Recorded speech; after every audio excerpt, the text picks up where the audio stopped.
Hello everybody and welcome to the last and longest card reveal that I'm going to be doing. So, man, this is going to take forever, but I still have something I want to talk about before we get into it. I'm not going to be doing like a whole review where I take all of the cards and I do it in one great big video with all of the cards. It would just take too long, and the thing's going to come out in 3 days, so I'm just going to skip it. Instead, I'm going to do what I usually do, and I'm going to do a card opening video on the day of the release, and talk about the cards as I open them, and have it be in the context of the cards that I've gotten, instead of having it be all the cards. Let me know. Put it in the comments somewhere, or send me a message. Do something. Tell me that this was worth my time, because otherwise I'm not doing it again. So, yeah. If you liked me doing this, tell me, or I'm not doing it again.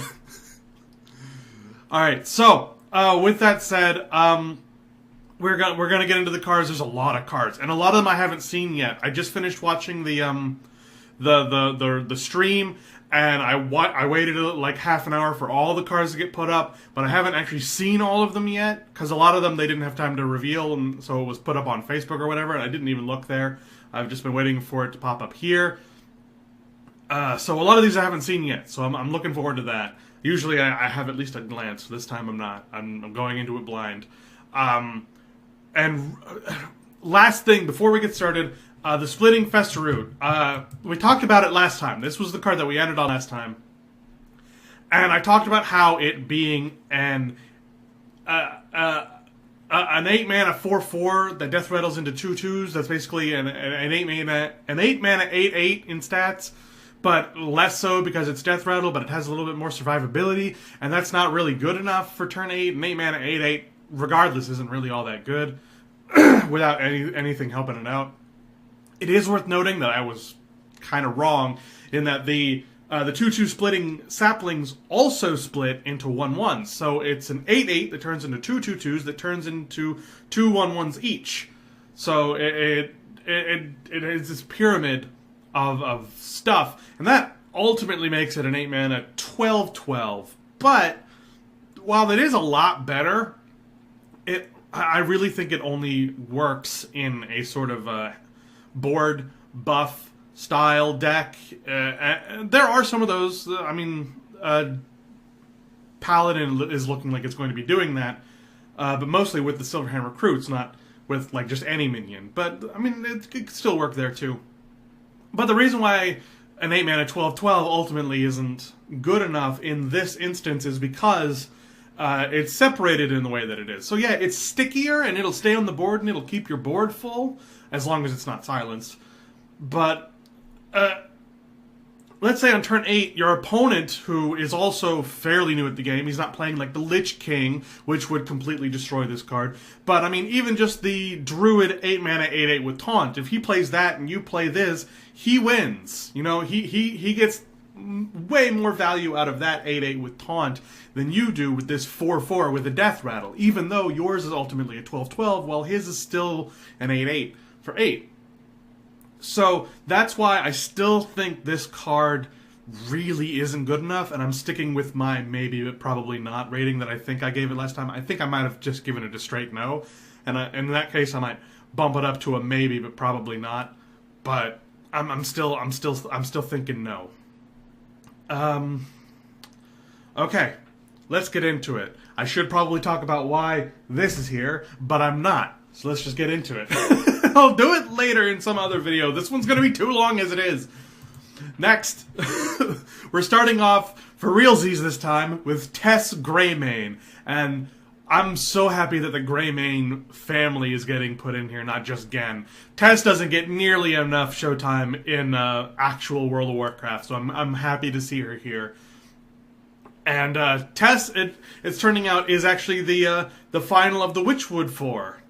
So that's pretty cool. We have all 4 Witchwood heroes as cards now, and Tes is the last one. So we got Tes Greymane, 8-mana, 6/6, Battlecry, replay every card from another class you've played this game with targets chosen randomly. Thief Rogue is looking really good right now with this card.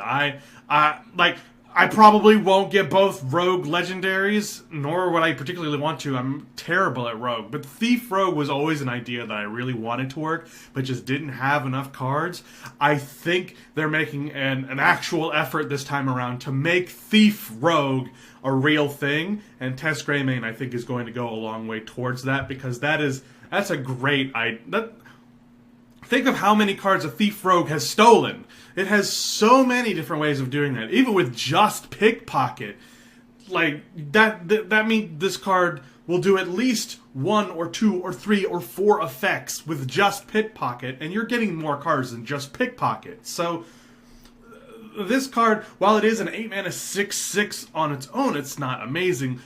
With that battle cry, the possibilities are essentially endless.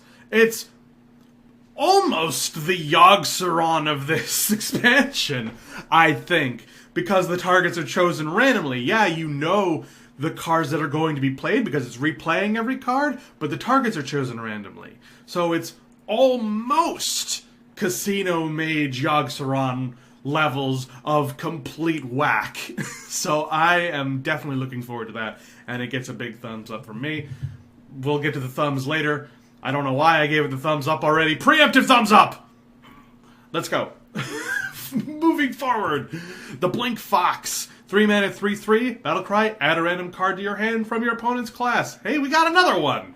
The Blink Fox, I mean, honestly, a 3-mana 3/3 is just okay. It's not amazing. And adding a random card to your hand from your opponent's class, again, it's just sort of okay. It's not amazing unless you're doing the whole Thief Rogue motif, and even then, the card art is beautiful. And if you are going Thief Rogue, this adds to that synergy, so it's more of a synergist. I believe it's more meant to be a synergy card than a card that's supposed to stand on its own. But even so, a 3-mana 3/3 in like a combo is not bad. It's disguised toast levels of stats, so it's not bad. Next, the Archmage Aragon. 2-mana 2/2. Whenever you draw a minion, it's Mage legendary. Whenever you draw a minion, add a copy of it to your hand. Nice. I kind of wish they did a little bit more with Archmage Aragon's actual lore in this, because Archmage Aragon, if you don't know, is the mage who sort of released the Worgen plague onto the world. He didn't create it. He thought he created it. He didn't create it. He just released it into the world. And I think that since Worgens are being a part of this expansion, he should create more Worgen cards or something, or create portals, or something like that sort of mindset, like a Worgen portal card almost, where it's like summon a random Worgen card, or put a random Worgen card in your hand and it costs 2 or 3 less. I think that would have been better. But even so, it being so cheap at 2 mana, its stats don't even matter. It's what you can do with it. So you, in a draw style, you could play this and then Arcane Intellect and draw 2 cards, and then they get a copy of any minions you get, which will be drawing 4 cards, especially in an Elemental style deck, or in some sort of a minion-heavy Mage deck. Which, does exist, and I think will be more popular. It works well with the Book of Specters as well, so you have a chance of overdrawing at that point, because it's drawing 3 cards for 2 mana, so turn 4, play this, play the Book of Specters, get 6 more cards. You are gambling at that point with overdrawing, but it's definitely very interesting. I don't know that it's good. It's not meta defining in any way. It's just sort of giving you some more cards. It is creating new cards, which is important because it's basically giving you free minions, but it's not like discounting the minions at all. It's not putting them on the board for you. It's just multiplying them, which can be good, but it really depends. So I think either this card will be useless, or it will create its own deck and become cancer. One or the other. I don't think it could go some sort of a middle ground, although maybe it will. But I think this card will either be cancer or tossed aside. One or the other. Next. The Bonfire Elemental. 5 mana, 5/5 Elemental for Mage. Battle Cry. If you played an Elemental last turn, draw a card. It's a good middle-of-the-road. Elemental Mage does sort of struggle on turn 5. Usually you'll play the small 3 mana 2/3 Elemental that death rattles more stuff, or something like that on turn 5. This is better.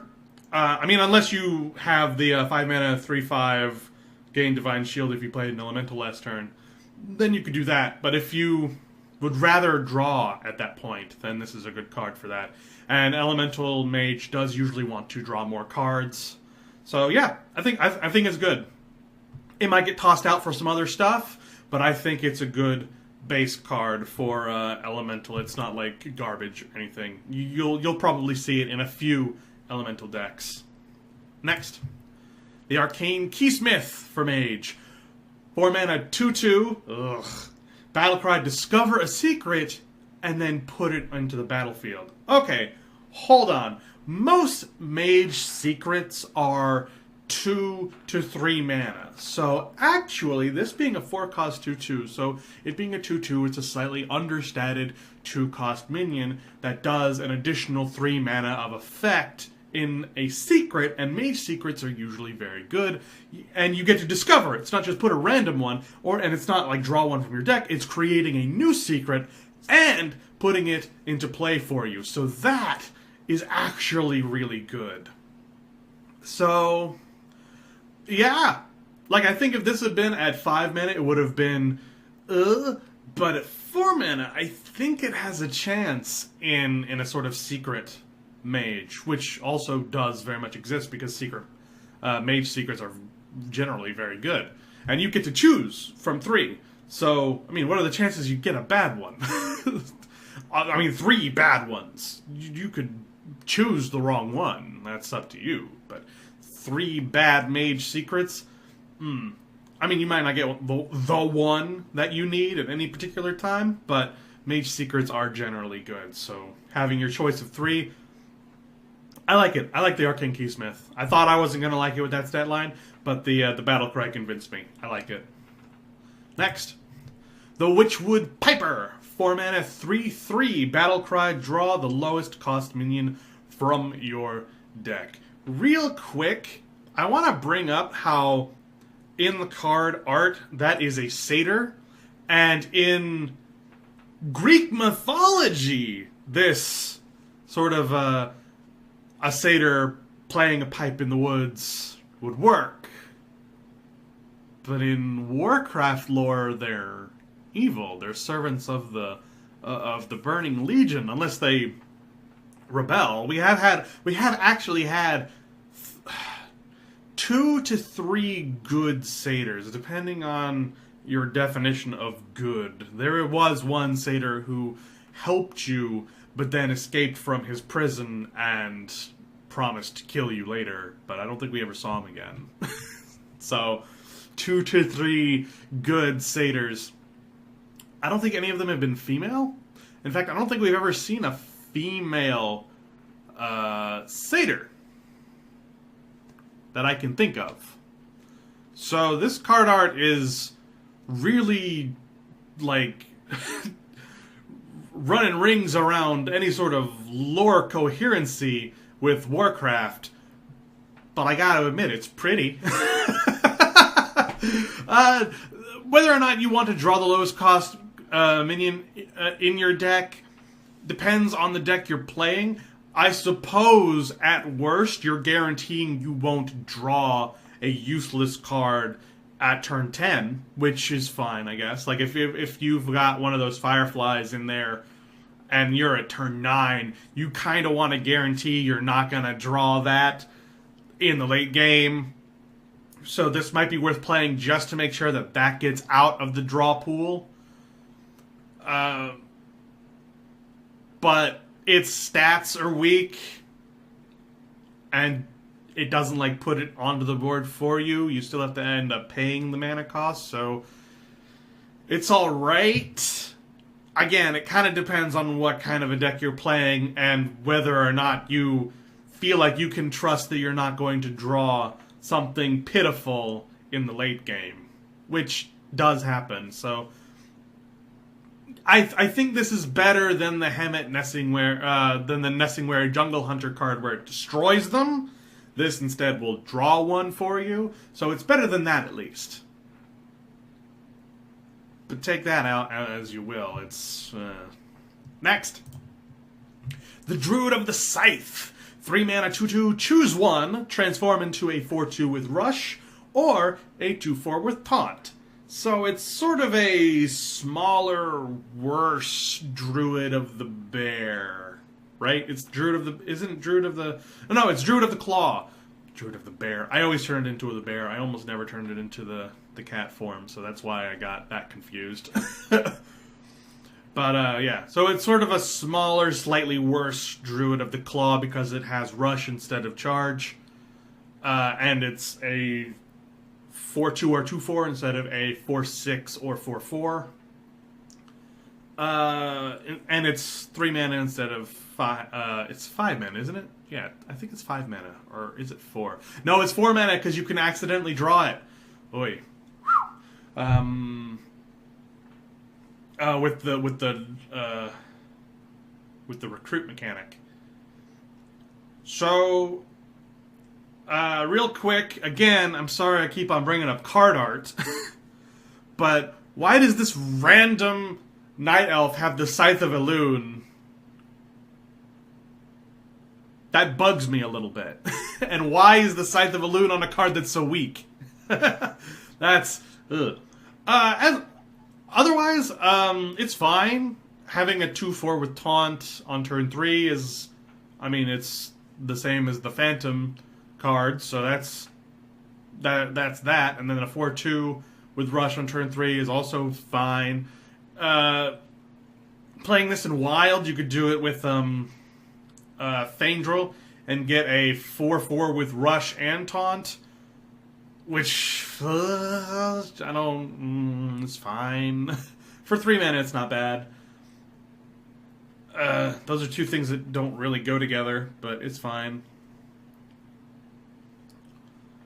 You know, I think it's fine. Not an amazing card, but it's a common. So it's one of those really good cards for being a common.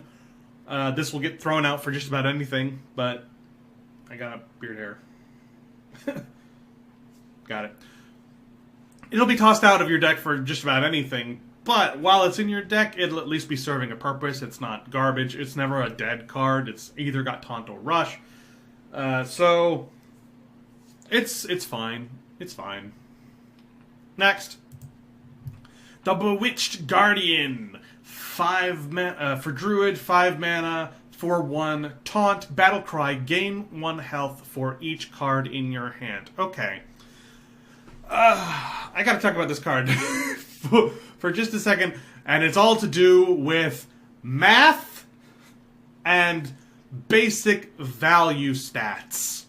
So, for people who are incredibly new, when I say basic value stats, I'm talking about the outdated now way of valuing a card based on its stats and the things it has alone. So the basis card for that is the Yeti. That's why they call them Yeti stats. It's 4 mana, 4/5.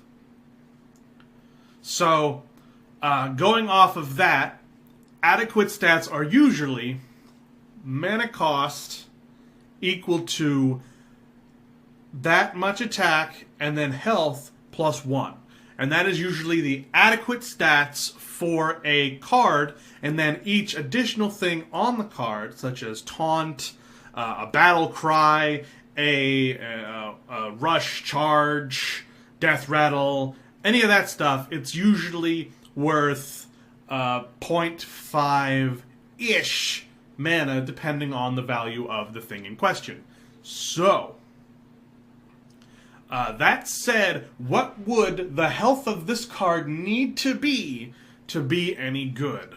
Without the taunt, 5 mana with 4 attack, it would probably need to have 5. So that'd be 5, 6, 7. It would need to be a 5 mana 4/7, which would require 6 cards in your hand, not including the Bewitched Guardians. Having 6 cards in your hand is not difficult. And then from there, it just gets better. Then you add Taunt, which is worth 0.5 of mana. So you could say a 5 mana 4/5 while... or a 4 mana 4/6, sorry. 5 mana 4/6 with Taunt is okay. Understated, but fine. Really, with a Taunt minion, the health matters more than the attack anyway. So I would say, bare minimum, you would need 6 cards in your hand. Beyond this, you'd have to have, with this card in your hand, 7, 8, 9, 10. So I would say that as long as you have 6 or more cards in your hand, this card is good. Now, with the hand Druid they are coming out with, that works, because chances are you're going to have a big hand. That said, in any other instance, this card is probably going to be understated when you play it. A 5 mana 4/5 with Taunt is fairly weak. It's a whole mana cost too much. So you would have to be in desperate need of a Taunt to play it at that sort of a mana curve. But it's still playable. This is sort of where I get into the whole how I'm talking about for people who are new to the game, people who stay at rank 20 or whatnot. Things become more playable in situations where you need it to be done in those sort of lower ranks than in higher ranks where everything has to be much more controlled and you have to be absolutely sure on every single card you play. Gambles, like random stuff and whatnot, you can't rely on them. But in the lower ranks where I do my reviews and what I am talking about, this card is good enough if you're doing a hand Druid and you have at least 6 cards in your hand beyond the Bewitched Guardian. So 7, 8, 9, or 10.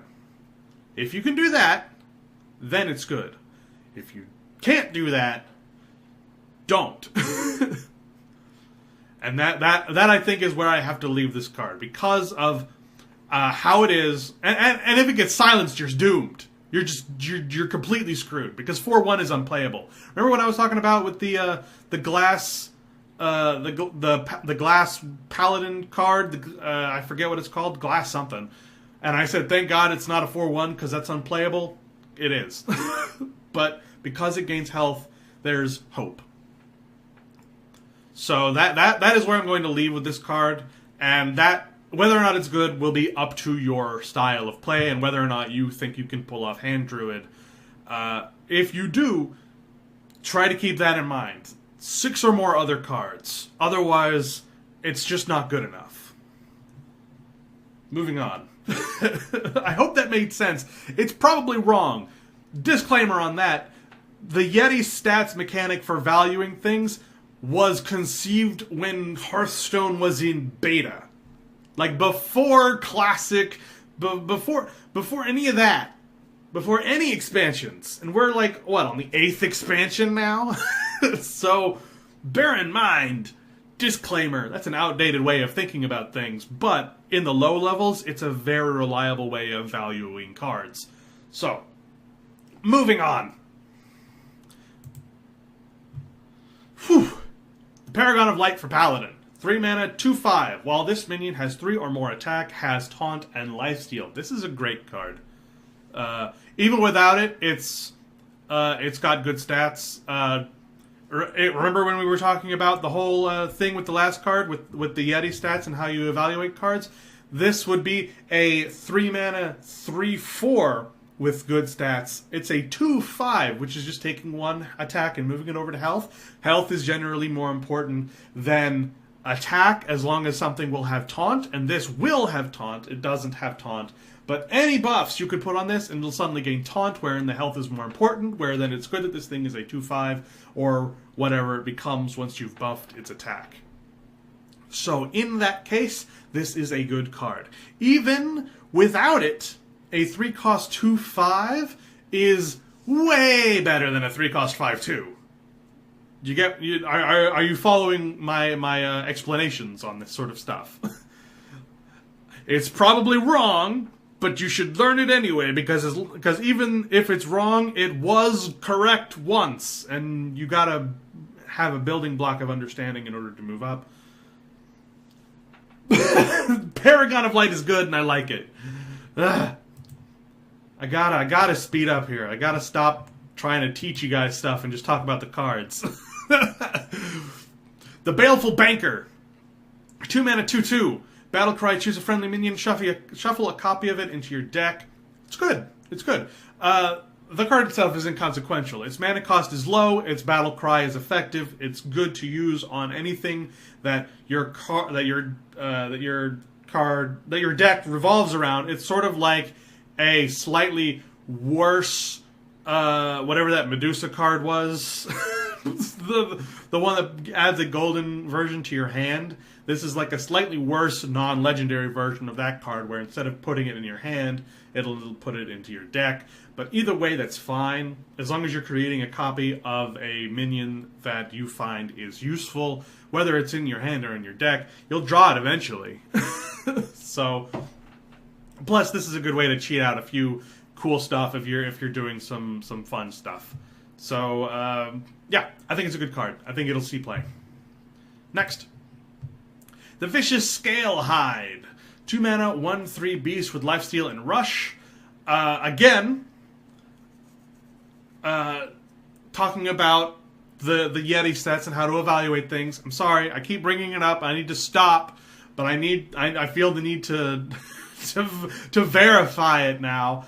So, 2-mana 1/3. You're saying, wait, it's missing a point, and then the lifesteal and the rush both worth 0.5. So this is an accurately statted card with a beast tag on top of it. Tags aren't really worth anything, because tags sort of depend entirely on what kind of a deck you're building. Whether or not your deck will have beast synergy or not depends entirely on whether or not the tag is worth anything at all. If your deck will have some beast synergy, then this is a really good beast to have, and even if it doesn't, it's still an adequately statted minion to be putting into anything. I think it's good. I do, because it meets that criteria. It meets the goal for me. It has more health than it has attack, which is good, because it'll have lifesteal and it has rush, both things that you want to immediately play, run it into something. So if it has a chance to survive because it has more health than it does attack, you can buff it. It's not difficult to buff. It's a beast, so that you could do like they did on the live stream, and you can play that really, really good hunter card that'll shuffle it and make it a 4/6 +3/3. Yeah, 4/6 for 2 that has lifesteal and rush, which is really, really good. Yeah, I like it. I like it a lot. Next. The Silver Sword. 8-mana, 3/4. After your hero attacks, give your minions +1/+1. That's for Paladin. If this were for anything else, I would say it's probably bad, but Paladin, I think, with its current buff Paladin sort of mechanic they're going for, with the Silverhand recruits and whatnot, the token Paladin, I think this card will work. You don't want to play it on turn 8 unless you've got a board to buff and make it more worth it. I do like that it has 4 attacks. How much damage it does is completely inconsequential. The important thing is that this will buff all of your minions 4 times. So it's giving all of your minions an eventual +4/+4, which is definitely worth 8 mana. Heck, if what we know to be true for the old steed, the Bone Mare. I finally remembered what it was called. Buffing one minion with +4/+4 and taunt is worth 8. So doing it to your whole board slowly, I think is probably also worth 8, along with a weapon. So I do. I think it'll be played in Token Paladin, even not in Token Paladin. Buffing anything +1/+1 is fine, especially when you're able to attack on top of it. Yeah, I think it'll see play. Next, the Ghostly Charger for Paladin. 5 mana, 3/4, with Divine Shield and Rush. So, yeah. It's understated, but even though it's understated, I think it'll see some play because it has Divine Shield and Rush, which are two things that work really well together. On turn 5, look, you gotta be kind of desperate to play this card. I'm not gonna lie. This is dealing 3 damage and putting a 3/4 on board. And that's it. Like, effectively, this is a 5 mana turn wherein you're playing a 3/4 and then dealing 3 damage a different way. Granted, the Paladin card, deal 3 damage, the Hammer of Wrath or whatever it's called, is deal 3 damage, draw a card for 4, which is too expensive. But that sees play. A little bit of play. Not very much play, but a little bit of play. This will probably see about as much play as that, because it's about as useful. It's turn 5 instead of turn 4. You're not drawing a card, but instead you have a 3/4 on board. So it's basically taking 2 4-cost things, a 3/4, which is not good, like a battle tank. It's basically taking a 3-cost minion and a 4-cost spell and smashing them together and making a 5-cost card, which if you think about it that way, it's okay. But it's still not very good. Moving on. Prince Liam! Hi. It's, again, Greymane's son. 5 mana, 5/5 Paladin Legendary. Battlecry, transform all 1-cost cards in your deck into legendary minions. Wow! So we're gonna get a Randomonium Rogue and a Randomonium Paladin. Sure! Why not? I love it! I love it! You gotta survive to turn 5 with only 1-cost cards, but hey, I could probably pull that off. To turn my whole deck into legendary minions? It's awful! But it's hilarious and fun! I love it. I love this card. It's not good at all. But it's my kind of card. It really is. I love it. Moving on. Hidden Wisdom, Paladin Secret, 1 cost. Secret, after your opponent plays 3 cards in a turn, draw 2 cards. This is a secret you're going to have to sit on for a while. Because chances are they're not going to play 3 cards in a turn until, like, until they've stopped playing on curve and they're just like, play anything! Play something! So, probably not until, like, turn 5, 6 at the earliest. Probably not. Unless they're playing, like, a Hunter, in which case, you know, they fill the board. Or Rogue. This is a great card to play against Rogue. But, hey, even then, a 1-cost card that's sort of a sleeper card, and then you draw 2 cards, I'm fine with that. Drawing cards at any point is good, especially for Paladin. Paladin needs card draw. This is definitely a good one for them. For a class that needs card draw, even though it's sort of a sleeper card, I think it's worth it in the long run. So I think this is a good card. Next, Shudderwalk. 9 mana, 6/6 Shaman Legendary Battlecry. Repeat all other Battlecries from cards you played this game. Targets chosen randomly. So, this was one of the big cards that was showed off on the stream, and I gotta admit, when they were playing that game, I was engrossed. I was hyped as hell. My heart was pounding in my chest. I was sitting like with my hands like on the front of my chair. I was scooted back and I was like, what's gonna happen next? I was so engrossed. I was having so much fun watching that. That was more hype than I've gotten watching any action movie. That was so much fun. And I love the ideas of this card.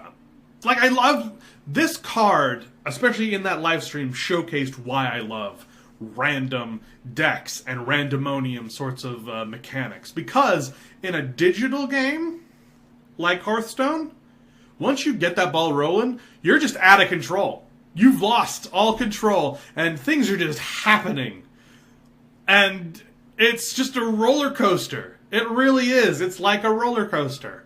Because, like, if you're playing like a physical card game and you're trying to pull off the same thing, like, say, in Magic: The Gathering, and, like, you've got your board, they've got their board, you play a card, which activates this card, which activates this card, which activates one of their cards, which activates one of your cards, which activates another one of your cards, which activates one of their cards, which activates one of your cards that can activate multiple times, and that gets activated every other time this other card gets activated.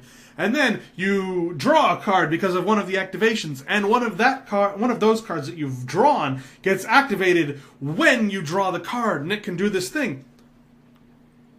You can do that in a physical card game like Magic: The Gathering. But that's probably after about half an hour to 45 minutes of slowly building up this big board, and finally you're ready to slap the trap. I'm sorry, you've activated my trap card, is what I used to say when I played Magic and did that. And had this wild frickin' effect that just did all kinds of randomonium garbage. You can do that.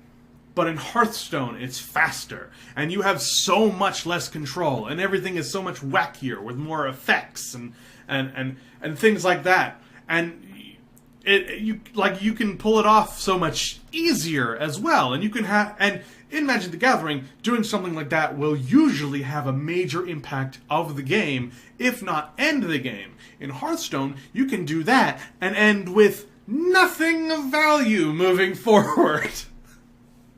Like, all you've done was clean the board. It was wacky as hell, but all you've done is, really not much of consequence in the big scheme of things. Yes, for that turn, it's amazing, but in the big scheme of that actual game, it maybe not be the most important thing. And that's what I feel, that's why I really love randomonium cards. And Shutterwalk in the stream especially sort of showcased that. They had to play the card multiple times to actually end the game, and it turns out that the opponent was able to get it off much easier than he was. But it was such a ride. and I really look forward to doing it. Battlecry Shaman has never worked. But they're really going for a randomonium kind of shaman this time around. More so than they were before. I thought randomonium shaman was going to come like 2 expansions ago, and they've been slowly building up more and more cards for it.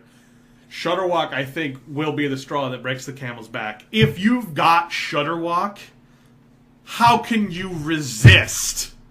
How could anyone resist not doing some crazy stuff with it? And I look forward to it. I really do. Especially if it's the opponent doing it against me. Because I have good luck with random. I can't wait to watch it bite them in the ass. Next. Earth and Might for Shaman. 2 mana. Give a minion +2/+2 if it's an elemental. Add a random elemental to your hand. Elemental Shaman is another one that has existed almost since Classic that never really got its time in the limelight. It never really managed to work. I think we need more cards like this to make it work. We do have some good elementals, though, thanks to Knights of the Frozen Throne and Ungoro. So, I do think that this card, along with some other new ones that we've seen that are elemental, will give Elemental Shaman a fair shake. It's probably still not going to work out, but either way, I like this card. 2 mana, give a minion +2/+2 is fine, and then you get to add a new card to your hand. And it is creating a new card. Any card that creates a new card is generally not terrible, but we've never had a card that is just like 1 mana create a random new card. We've never had that. And this at least will have the tag of Elemental on it as well, so if you're playing an Elemental Shaman, then it'll have some synergy with your deck. So, yeah, I think it's fine. I do. Next. Ghostlight Angler. It's a Murloc. Man, it's been a while since we've had any good Murloc synergy. Murlocs were just too powerful, and so they've been like afraid to add some Murlocs in. But 2 mana 2/2 with Echo.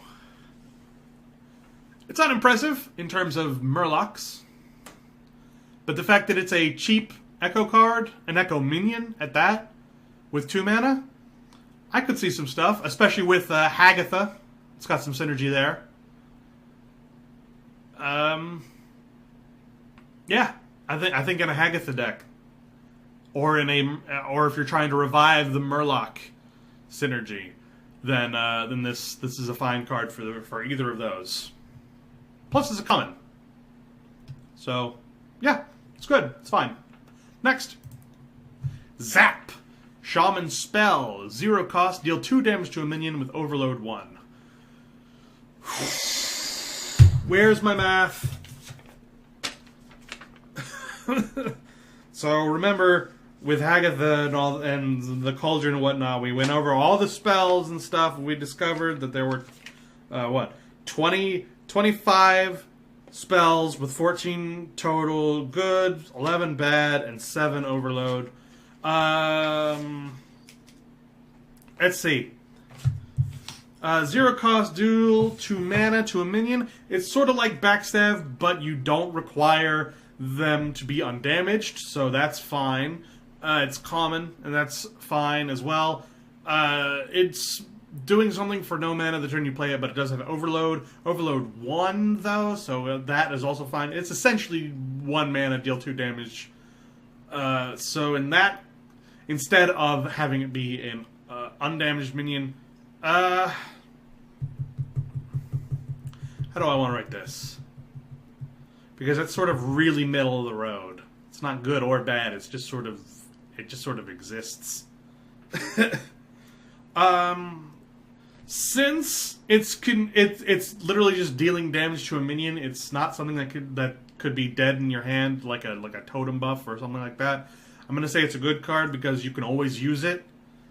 So adding to the good pile, we now have 26 total Shaman spells, and 8 of them are Overload.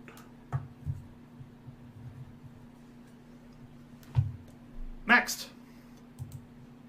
Blazing Invocation. Okay, I'll just erase it again, I guess.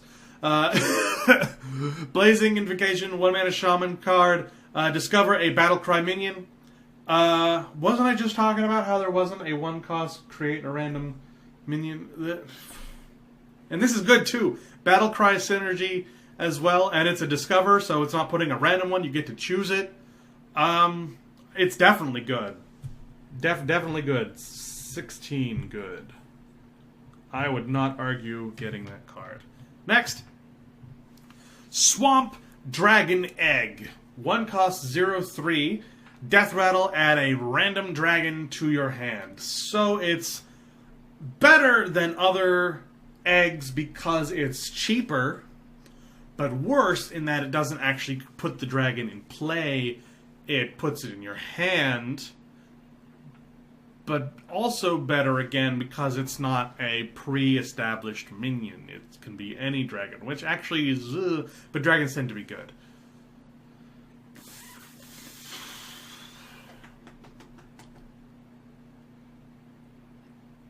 It's a common. Yeah, it's okay. It's just okay, though.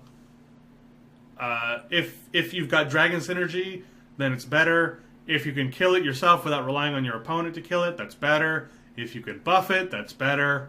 On its own, it needs help. It on its own is probably not good enough. It depends on what you put it in. But yeah, so if you've got Dragon Synergy, then it's okay. If you can kill it yourself, then it's okay. Or if you can buff it somehow, then it's okay. Otherwise, you probably want to skip it. Next, the Kyrian Drake. 5 mana, 3/7. If a minion died this turn, gain Poisonous. For Hunter, Hunter just got a new Myexna. Because minions are gonna die. You can totally pull that off. And the fact that it has so much health, yeah. I mean, yeah. It's a dragon, which is cool. I mean, hunters don't really give a crap about dragons, but they do give a crap about Poisonous. Everyone cares about Poisonous. Poisonous is a really good one.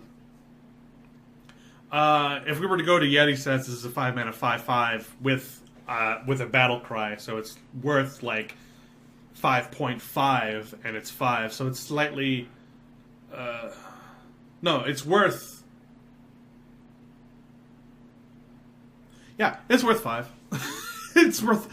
Yeah, it's perfectly good, and it can get Poisonous, and it's totally easy to pull off. I don't know if there's any Dragon Synergy for Hunter. I don't think there is. I can't remember if they showed one. I don't know. But just on its own, I think it's fine. I think it's perfectly reasonable to play. It's not amazing. Don't get me wrong. But I think it's playable. Next. The Vile Brood Skitterer. 5 mana 1/3. Poisonous with Rush. It's Assassinate for Hunter. They don't need Assassinate. They have so much removal.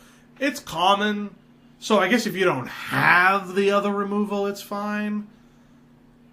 But this is just Assassinate. So, it's not good. It's not. And, important to note, Assassinate works through Divine Shield. This won't. Assassinate, you can target anyone except for those that are immune to spells. This can't. This will get hit by taunts. It is taunt removal, which is fine, but Assassinate can go around taunts. This can't. So, yeah, I don't think so, to be perfectly honest. Like, yeah, it's removal, and it's statted to be removal, and it costs about the same as any normal removal. But that doesn't make it good. And if you silence it, it's crap. It's not worth 5 mana. It's really, really not worth 5 mana. It's worth 3 mana. It's worth 3 mana. It costs 5. I guess if you have some beast synergy, maybe you can make this a little bit better with some beast synergy, but it's not good enough. Next. The Whirmguard. 7 mana, 3/11. Wow. If you're holding a dragon, gain +1 attack and taunt. That was in the stream. And you 100% wanted to have that +1 attack and taunt. Because a 3/11 for 7 is not bad, but you can do better on turn 7. A 3/11 can get instantly killed by like Priest. It can get sapped, removed in a whole bunch of different ways. And without taunt, it doesn't matter how the fact that it has 11 health doesn't matter as much because it doesn't have taunt. You want this to have taunt. And with +1 attack, it's got 4, so it's much harder to remove. 4 is that sweet spot of attack where it gets much harder to remove, like, really simply. So, Dragon Synergy. That's where you want to play this, and that's what you want to play it for. Because a 4/11 with taunt is definitely worth 7. A 3/11 with taunt... a 3/11 without taunt. A 3/11... it's still worth 7, but it's just not as useful in the grand scheme of things. You would rather this have taunt. I mean, if you can give it taunt, regardless of whether it's got a dragon, then whoof. In the Lady in White deck, this is a 7 mana 11/11, which whoof. Or if you've got dragons in that, it's a 7 mana 12/11 with taunt, which is 100% worth it. But it's also a common. So you know what? Because it's a common, I'd say that it's probably going to see a lot more play because it is high statted, even without dragon synergy. It's not awful for a common. So yeah, that's where we'll end with that. Next! Wow, this has been going on forever. We're getting there. We're making progress. The Cauldron Elemental. 8 mana 7/7 with Elemental. Your other elementals have +2 attack. Elemental synergy. An 8 mana 7/7 on its own is weak. It's understated, but it's not terrible. It having the elemental tag will give it some synergies. With Elemental Mage, this could have lifesteal, which is pretty darn good.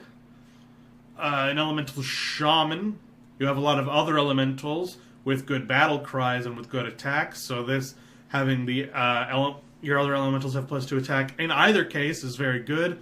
I think this would probably need you to have at least, well, let's see, how much is +2 attack worth?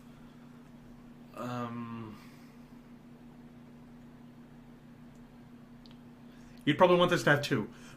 Two to be good. 1 is serviceable if you really need it, but 2, I think, minimum to make this card really worth it. And again, it's a common. I'm loving these common cards. They're actually... They've done a good job, I think, this time around with statting the common cards to be those kinds of cards that are middle of the road. They are, like, some of them are... You could toss them out for anything if you have those cards, but if you don't have those cards, it's an acceptable replacement. 2, this is a card that you'd want to play in these kinds of decks, and it's common enough that you will get it, because it's a common. So I like that about, and this card really shows that. In an elemental deck, this is a good elemental to play. It's slightly understated, but it has synergies with elemental, and it is itself an elemental. So if you're playing an elemental deck, this is a good card for it. Otherwise, you probably wouldn't want to bother. Otherwise, it's too weak. It's definitely for an elemental deck. Next, the Chief Inspector. 5 mana, 4/6, battle cry, destroy all enemy secrets. Hallelujah! We needed a new one of these. We do not have enough secret destroying cards. I think there was only one other one that was still sticking around. Actually, I don't even know if that card's sticking around. I'm not entirely sure. Either way, secret destroying is welcome. It really is. It's really going to gum up some plans if someone plays it, but secret destroying is good. It doesn't gain buffs like the other secret destroying card, but you know what? You don't play that card to get the buffs off of the secret destroying. You play that card to destroy secrets, and this card is fine. It's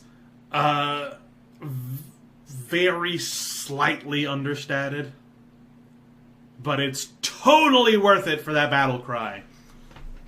Like, it is less than a full mana point understated, I think. And that is perfectly acceptable. You will play this card if you get this card. I guarantee it. with Secret Paladin making a small comeback, with the Bell Ringer, with, like, even Elemental Mage plays Ice Block, which I think Ice Block is going away. I can't remember. I still haven't checked. But even without that, they still play some secrets. And then there's Secret Mage, which we've seen is sort of getting some stuff coming back. So secrets are gonna be a thing. And we still have rogue secrets. Not that very many people play rogue secrets, because they turned out not being amazing. they still exist. And there's Hunter Secrets, and the Hunter Secrets are really good. Duh. Yes, yes. Moving on. The Cinder Storm. Mage card. 3 mana, deal 5 damage randomly split among all enemies. I've seen this card before. In Goblins and Gnomes. That's right, there was a 4 mana, or was it 5 mana, 5/4, if you had a mech, deal 5 damage randomly to all enemies.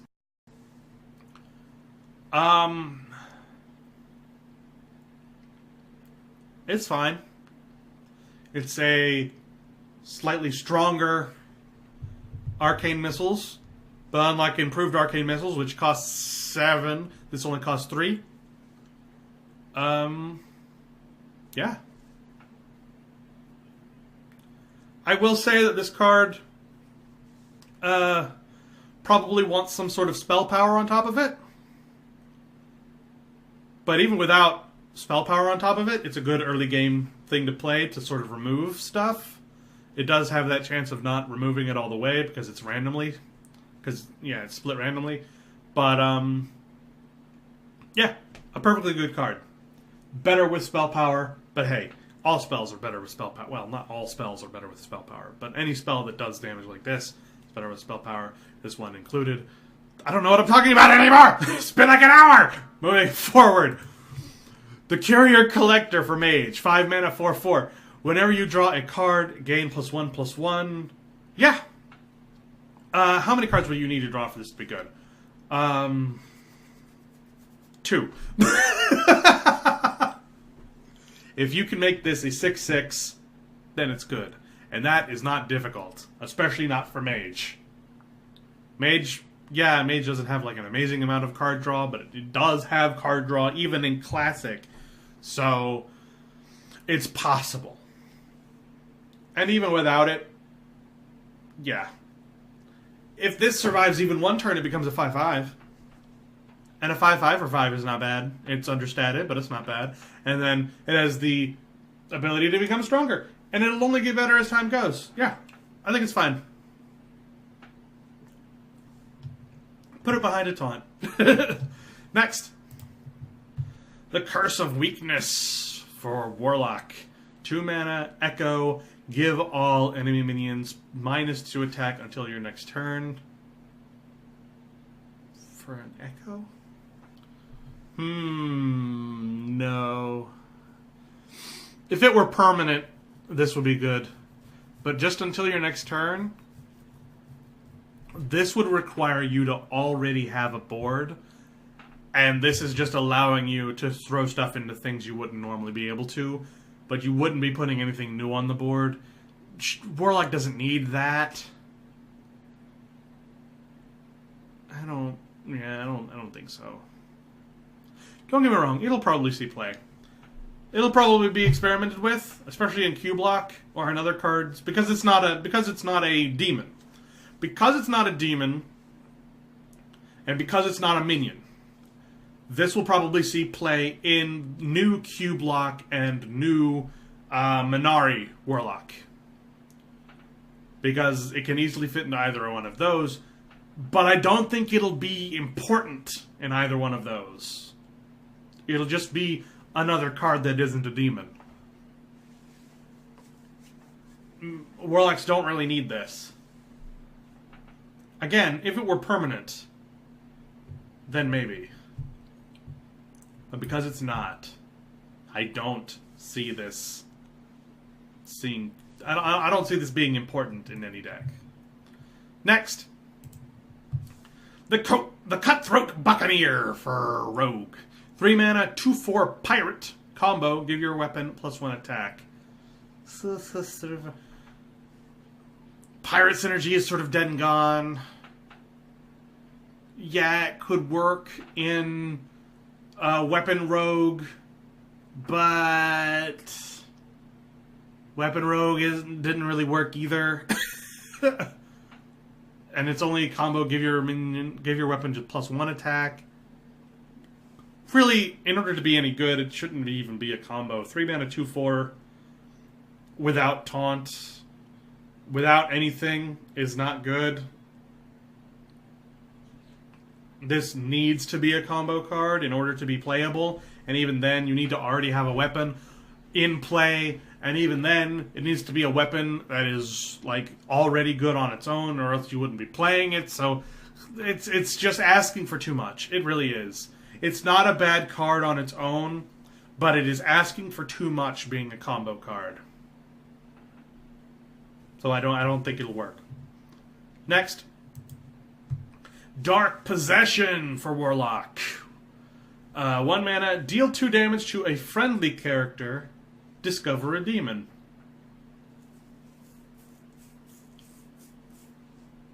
That includes you, right? It's a friendly character. So you could do it to face. Or you could do it to a minion. Only dealing 2 damage to discover a minion instead of getting a random minion? That's not bad.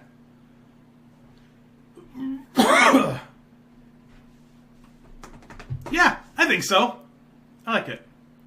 Demons are notoriously not amazing, but it's only 1 mana, it's only 2 damage, and it's to any friendly character. Yeah.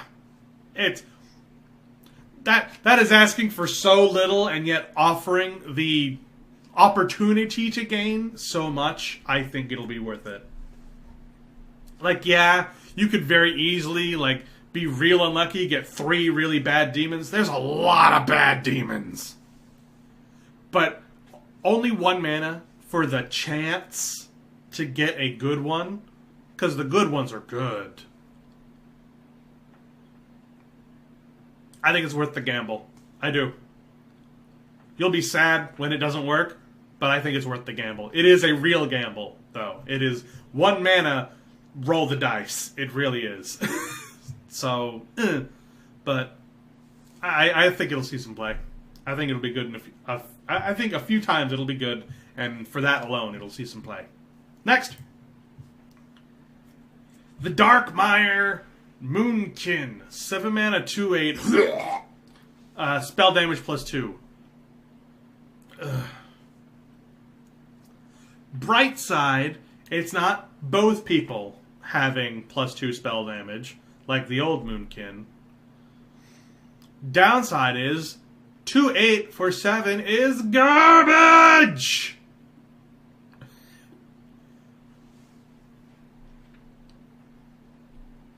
But it is a common. I know, I'm being a little bit too lenient with the commons. But I could see you on turn 10 playing this and then that deal 5 damage randomly split. And that'll do like 15 damage to random enemies. Because each one of those bolts will do 3 damage, I think. I think that's how that works, isn't it? Deal 5 damage randomly split, so each one of those will do 3 damage. It's not dealing 7 damage split. Is it? I can't remember. Is it dealing 7 damage randomly split, or will it deal 5 damage and then each one of those deals 2 extra damage? I can't remember. Either way, dealing 7 damage randomly split is still pretty okay. So, I think it's garbage. But in like a spell damage sort of deck, maybe it'll see some play. Maybe. I don't think it has a chance. I think it's awful. I think it's bad. Moving on. The Deranged Doctor. 8 mana, 8/8. Death Rattle. Restore 8 health to your hero. It's common. It's an 8 mana, 8/8. And it restores 8 health to your hero.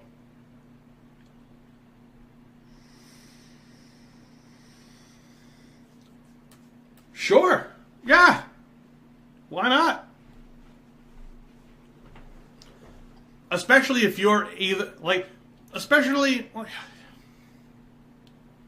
if you are playing a deck that will hurt yourself, such as Warlock, if you've got a weapon, such as Warrior or Rogue, if you're playing a sort of survive till the late game sort of thing, like a Druid or a Mage, if you are trying to play big stuff, like a priest or a druid or potentially a mage,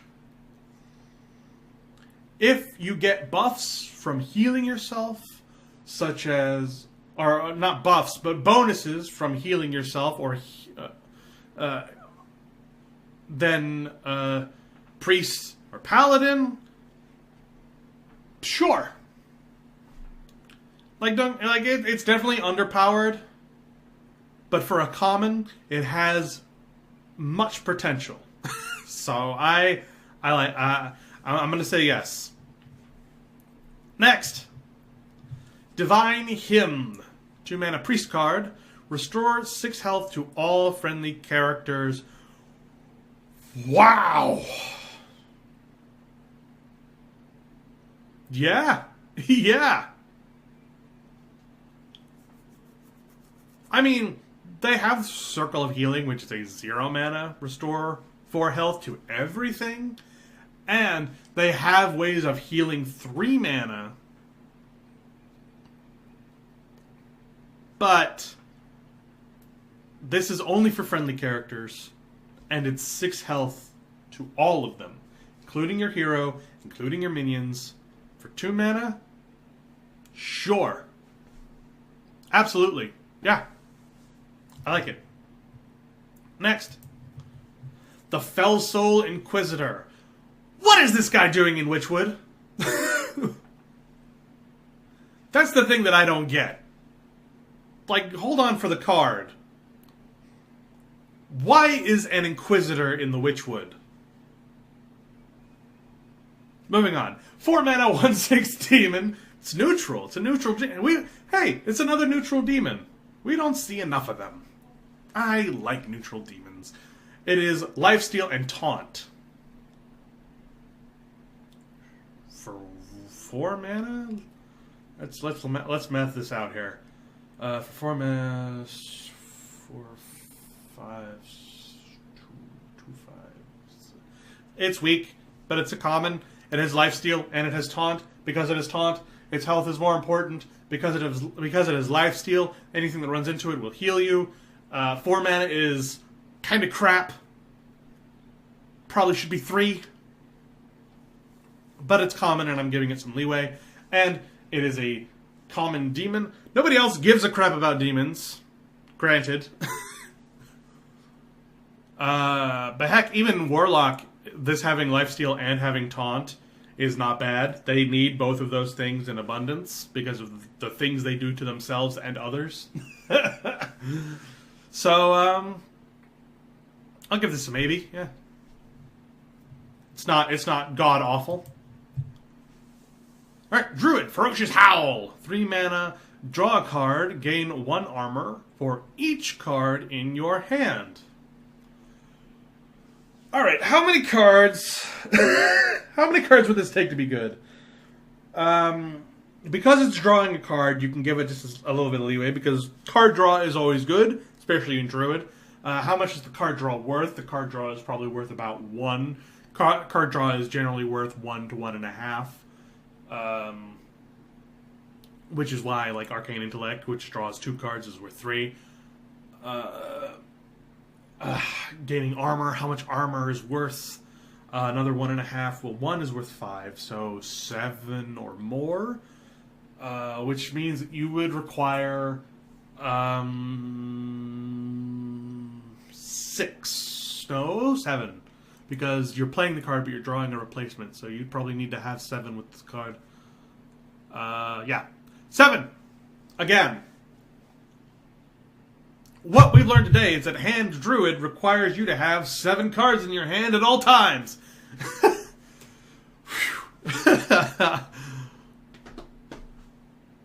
It requires 7. At 7, it's good. Below that, it's underpowered. Drawing a card is always good, so I would say if you're doing a Hand Druid, you want this card in there. Armor is always good, especially for Druid. Yeah. If you're doing some sort of an armor Druid, this will be good no matter what, because you've got armor, and that's the whole point of an armor Druid. Armor Druid isn't very good, but it's an idea that was put into play. The new hand druid thing, you'd want 7. Next. Warlock card. Fiendish Circle. 4 mana, summon 4 1/1 imps. This is sort of like Implosion, guaranteeing to get 4 imps but not doing any damage with them for the same cost. And that makes it really bad. It's literally taking another card, ripping it into 2, getting rid of the other one, but keeping the mana cost. And Implosion wasn't even all that popular when it was played.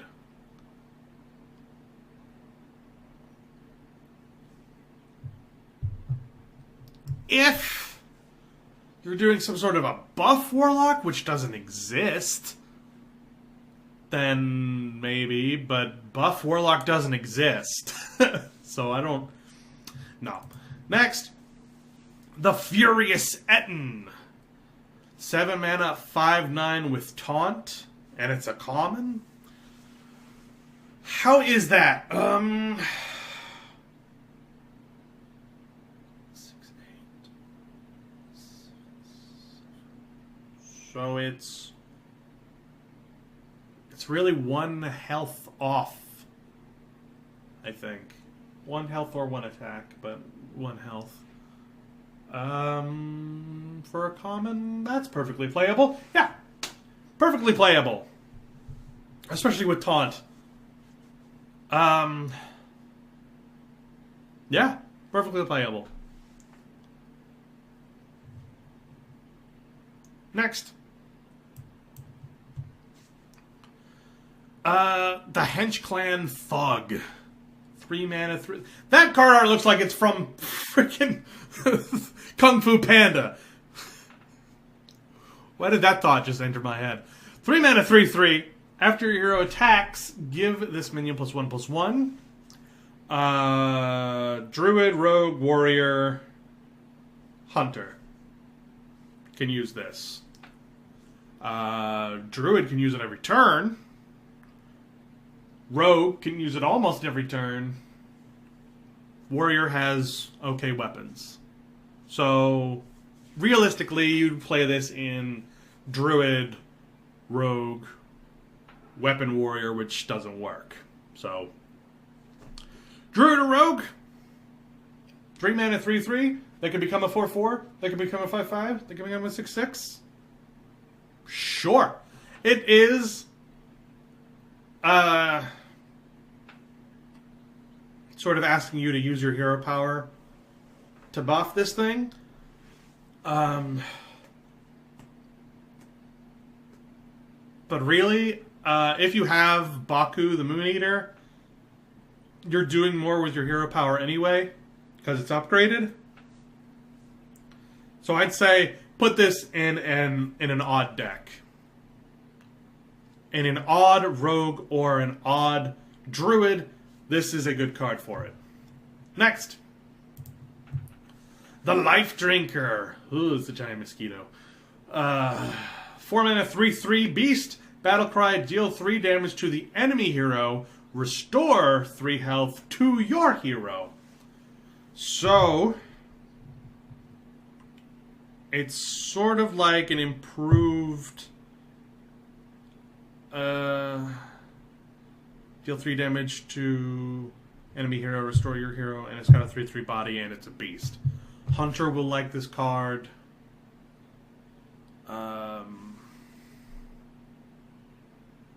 Really, actually, anyone will like this card. It's a pretty okay card. It's understated, but it does damage to the enemy hero, and it heals your hero. It's sort of like taking...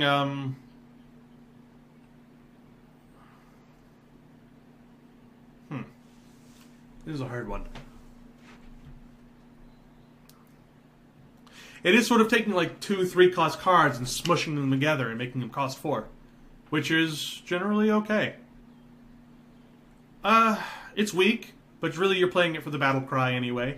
The battle cry is not super substantial, but it's worth 3, and it's a 4 mana, and you've got a 3/3 body on top of it. And it's got a beast, so beast synergy for Hunter. I think so. I think it'll see some play. Better if you can make it stronger somehow. But not important. Good with battle cry synergy as well, so maybe Shaman will like it. Shaman generally likes doing this sort of thing as well. I think it's perfectly reasonable, just sort of middle of the road okay card. Moving on. The Lost Spirit. 2 mana 1/1, Death Rattle, give your minions +1 attack. It's a Death Rattle, which makes it not as worth it for the group mechanic sort of thing. Like in tokens and stuff, you'd want this to be a battle cry. You'd probably play this and kill it yourself, to be honest. The Paladin probably wouldn't like it, even though Paladin's the one going with token stuff.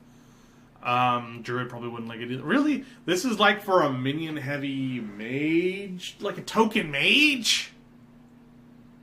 Which is stupid? It's not stupid, but it doesn't work right now. That's kind of it, though. Yeah. I don't think so. Like, it might see some play, but not very much. I think because it's a Death Rattle, it's, like, vastly less valuable. And it's 2 mana for a 1/1. No. No, I don't think so. Next. The Mad Hatter. Oh, I gotta play it now just because it's called the Mad Hatter. 4 mana, 3/2, Battlecry, randomly toss 3 hats to other minions. Each hat gives a +1/+1. Wow! Random buffs! And it's called the Mad Hatter! Card's bad, but I'm gonna play it. I'm gonna play it like crazy. It's the Mad Hatter! Yes! Yes! I mean, if you're the only one with minions on the board, then this is instantly good because it's a 3/2, which is worth 2, but then gives other things +1/+1 randomly. So that's 3 total stats that it's giving to other things, which... 2 mana... It's probably worth about 4. Yeah, there you go. However, if you're buffing the enemy's minions, then this becomes worse. And it's probably worth 2 to 3 mana. So it should be other friendly minions, I think, to be good. But as it is, it's probably still playable. Especially for a random minion. Yeah, I think it should have been cost... I think it should cost 3. So it's probably not very good, but I'm still going to play it, because it's the Mad Hatter. Come on. Next. The Marsh Drake. 3 mana, 5/4. Wow! Battlecry, summon a 2/1 poisonous Drake Slayer for your opponent. What?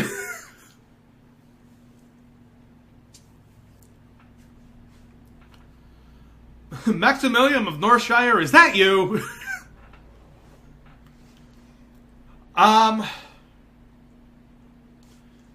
For Druid, Mage, or Rogue, this is fine. For Warrior, this is fine. Really anything they will allow you to get rid of that 2/1 with Poisonous on the same turn you play this card is good. So on turn 5, you could play this and then Hero Power, kill the Poisonous, and that's an acceptable thing. If you've already got a weapon on hand, or you got like a weak spell or something that you can use, that also works. Heck, on turn 6, you could play this and do the random lead damage 5, deal 5 damage randomly split, and then if one of those hit the Poisonous Drake Slayer, then that's a good turn 6. So my final thoughts on this is that it's good, but it needs help, which means it's probably not good.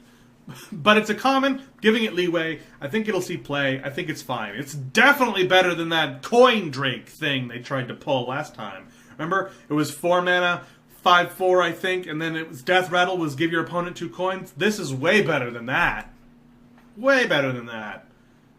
Especially if you can put it behind a taunt, because even if you can't kill that Poisonous Drake Slayer, they have to run it into your taunt. This will still be alive.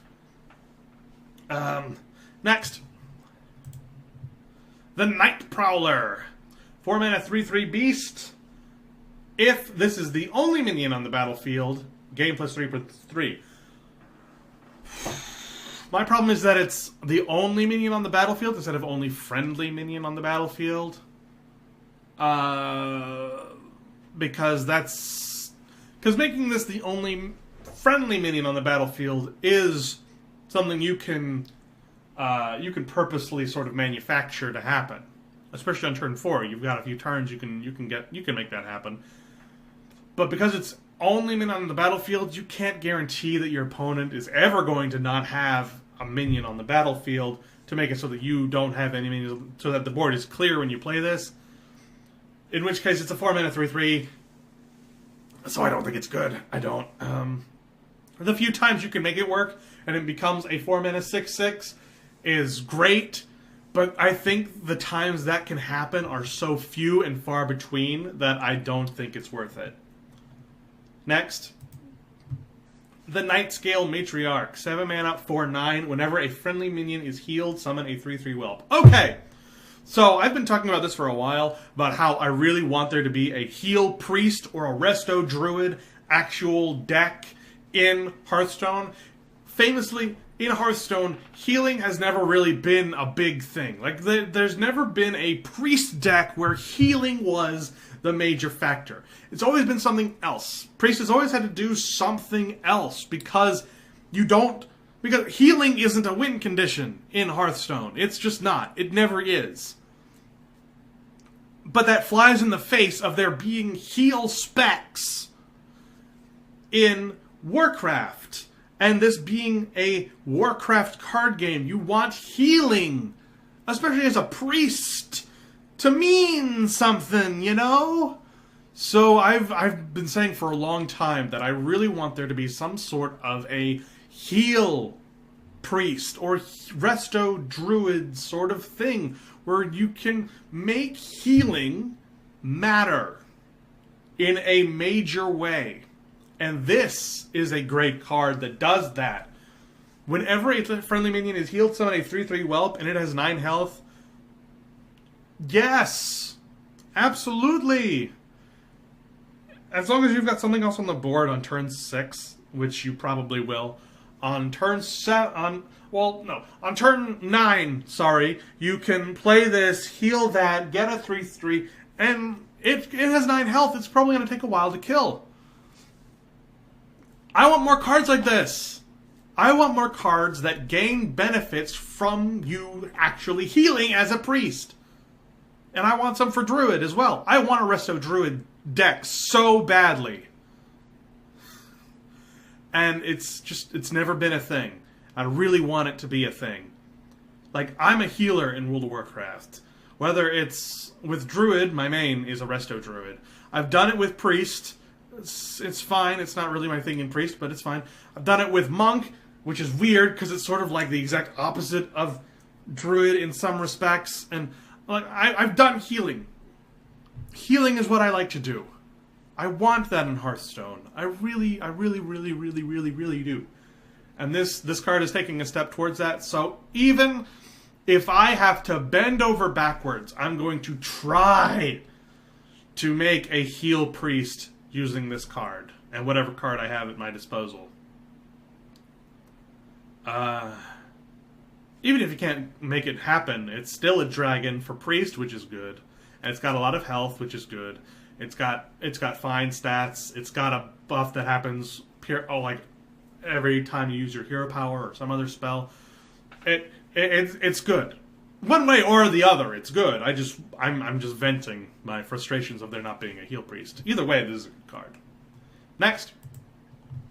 The Quartz Elemental. 5 mana, 5/8 for priest. Can't attack while damaged. See? Was this so hard? 5 mana, 5/8 is good. Can't attack while damaged is bad. But you're in Priest, where you can heal, and that's good.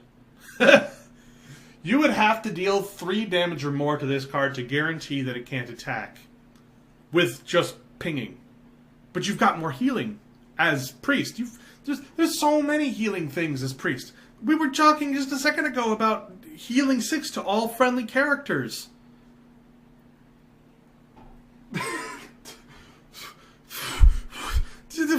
By turn 7, you can make sure this card can attack. As a priest, I'm pretty sure. Even if you can't, it's effectively a taunt because you have to keep it damaged. If it's ever not damaged, then it can beat the crap out of you because it has 5 attack. And it's got 8 health, so it's hard to actually remove. Especially on turn 5. I like it. I do. I like the card. Yeah, it can very easily become paralyzed, but it's never a dead card. You know what I mean? It's never... Like, if you silence this card, it doesn't become like a 0/8 like some cards do. It doesn't... It's not useless. In fact, it's better off if it's silenced, because then it can attack while it's damaged. You would have to waste a really good debuff card on this card to make it actually a dead card on the battlefield. And at that point, it's still worth it because you force them to waste a good debuff card on this card, and it's only a 5-cost card. You have other better cards. It's only 5 cost. I like this card. I do. I'm gushing about it too much. Moving on. Warrior card. The Rabid Worgen. 3 mana, 3/3 with Rush. It's a fine card. It's sort of like a...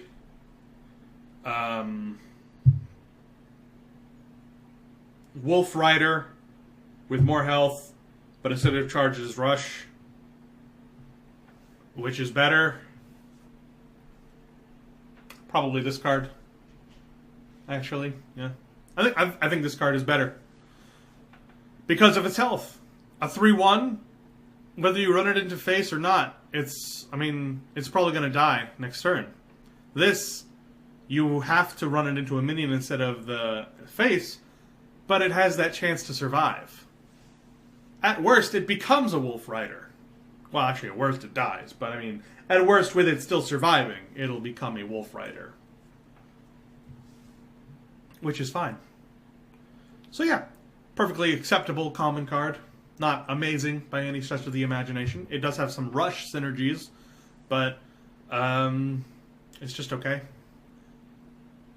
Next. The Ratcatcher for Warlock. 3 mana, 2/2, Rush, Battlecry, destroy a friendly minion, and gain its attack and health. That's not bad. Especially if you're doing it with a damaged minion. Or one that has a death rattle. You could use this to pull off a death rattle. I like this because for a little while, the Void... what's it called? I don't even remember what it's called. But it's the one that destroys the 2 minions on either side and gets both of their stats. For a while, that was played. This is like doing that, except it also has Rush, which is good. And it's only 3 mana. So it's almost like 3 mana, give a minion +2/+2, and allow it to attack again.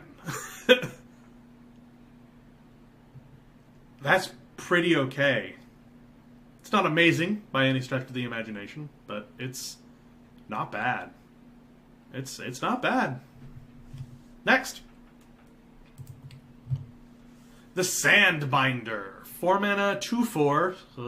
Battlecry, draw an elemental from your deck. Nah, that's too expensive. Yeah, you draw a card, and you get to draw a specific kind of card, but the card itself is too weak.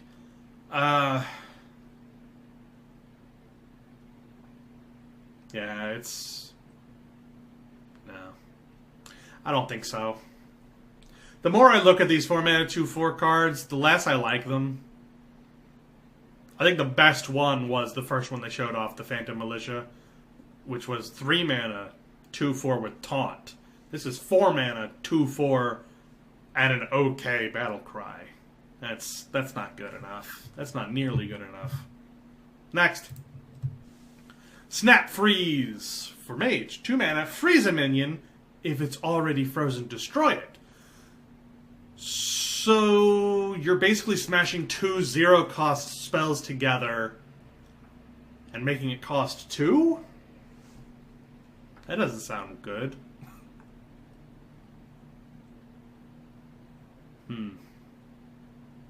Because there's a 0-cost freeze a minion. I think it's 0 cost. Is it 0 cost or 1 cost? Either way. Then the 0-cost destroy a frozen minion. So either way, this should cost 1 mana. Whether you're shoving together 2 0-costs or you're shoving together a 1-cost and a 0-cost. Still should cost 1. That said, if you're playing a freeze mage, having removal synergizing with freezing and having something that can do both freezing and destroying, maybe that's worth it enough. But only in specifically freeze mage. Otherwise, I don't think it's enough. Yeah, I don't think so.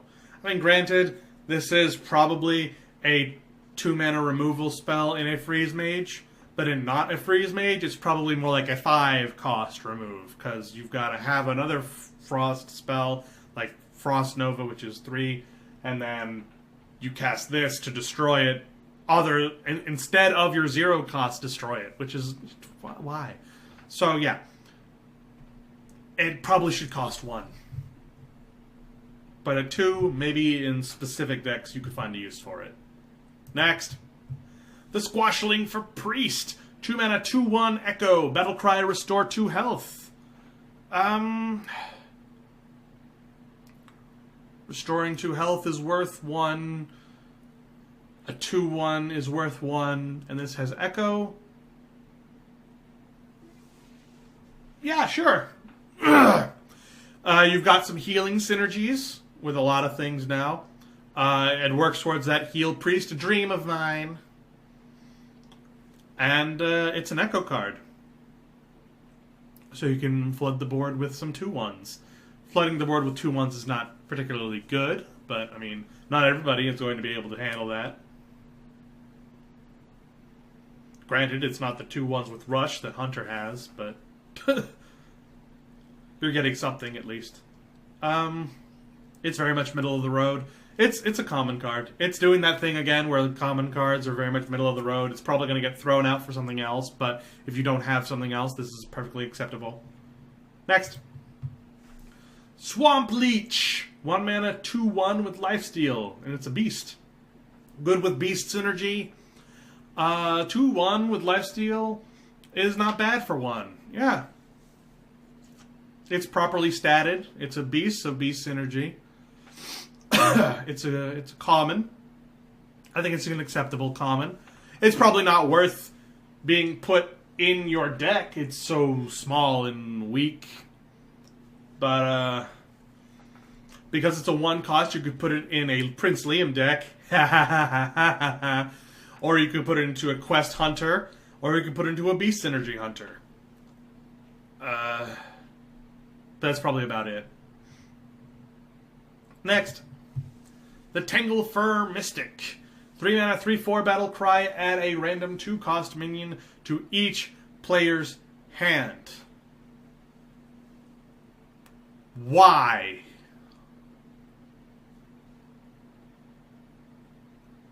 This is kind of the same as that Mage card, which was sort of similarly statted, and it gave each player a spell. I said why with that card too, and that card did end up seeing some play. So maybe I'm overreacting here, but I don't know why you would ever want to give your opponent a free card. And yeah, you're giving yourself a free card too, but it's a 2-cost minion, so unless it's turn 5 and you just don't have anything better to play, I don't know why you would play this card. So I don't think it's good. I think it'll see some play, And I'm gonna put it in a random deck because it says random in the tag. But I definitely don't know. I definitely don't think it's good. I think it's probably a maybe to a no in that sort of respect. It's just okay. God, my throat is getting tired. Ugh. Next. The Unpowered Steambot. Aw. I like that card art. It sort of reminds me of that one Overwatch character that everybody hates. 4 mana, 0/9 mech with taunt. What? What?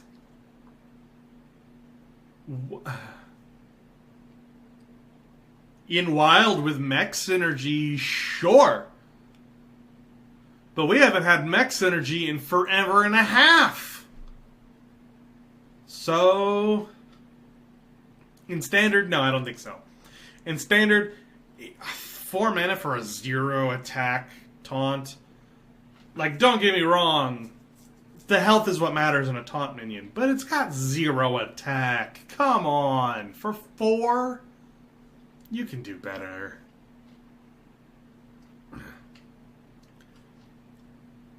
Yeah, I don't... No.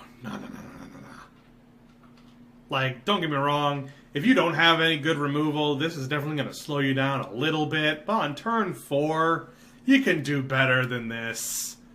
Surely. Next.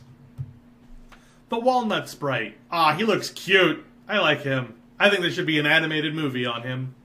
Next. 3 mana, it's a Walnut Sprite, 3 mana, 3/3 with Echo. It's okay. It's middle of the road okay. It's on curve, 3 mana, 3/3. It's a little bit underpowered in terms of health, but it's not bad, and it makes it up with Echo. Turn 9, playing 3 of these is perfectly fine. It's like a 9-cost 9/9, which is too weak, but this is too weak, and yeah. Again, proper common, middle of the road. It'll get thrown up for something else, but it's not bad either. Next. Hey! Look who finally made it onto this stupid website. Man, it took you forever.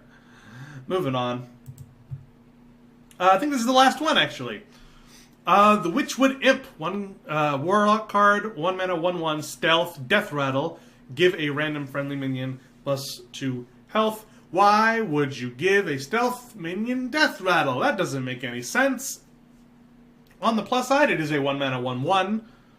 So instead of like a 0/1, and instead of 2 cost. But the Death Rattle is kind of crap. Honestly, you would rather play the 0/1 with Stealth at the end of your turn. Imp. This gets beaten out by that easily, and everybody has that Imp. It's a basic card. So no. A basic card beats the crap out of this card. No. Okay. That was the last one, right? Oh, yeah. Thank God that's over. I never want to do that many cards ever again.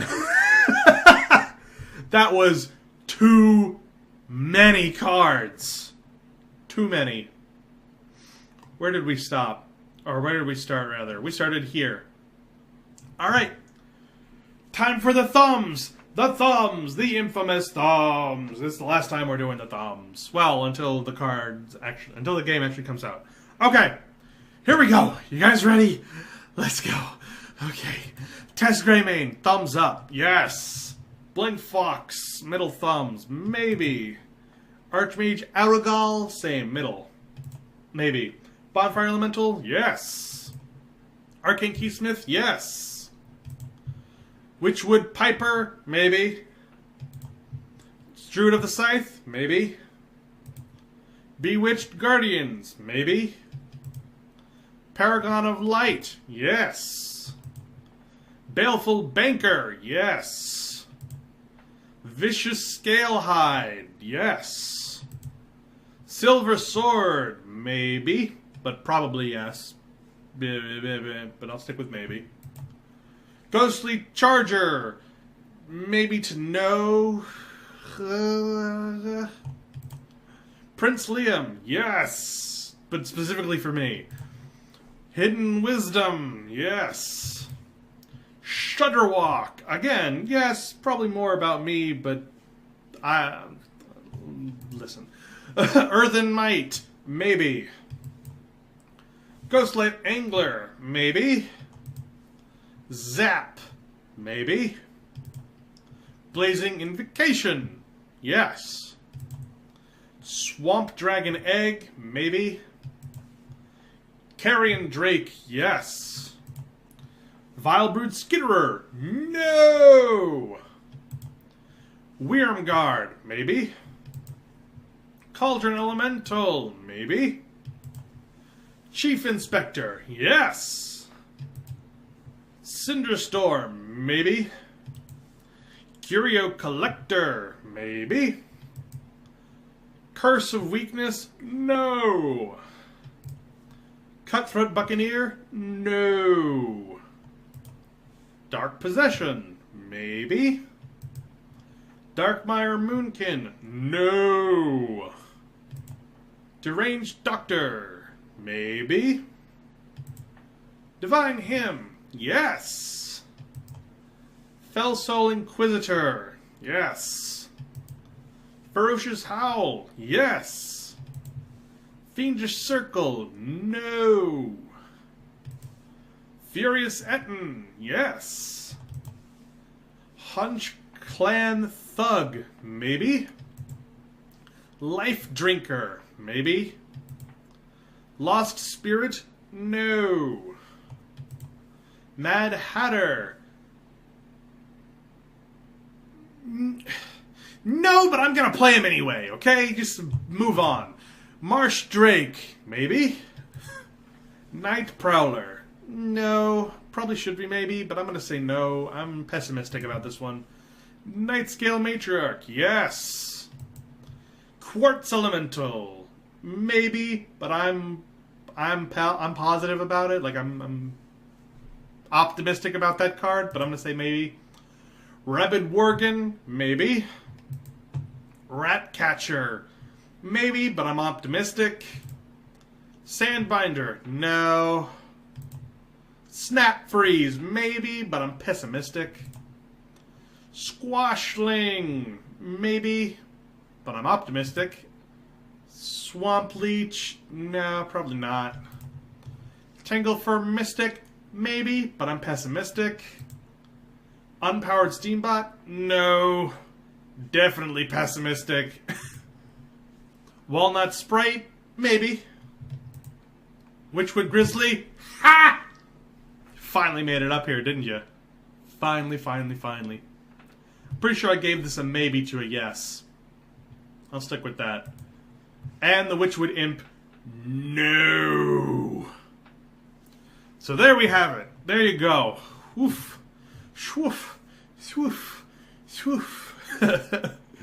I'll see you guys when this comes out on Thursday. Goodbye to everybody. Whew.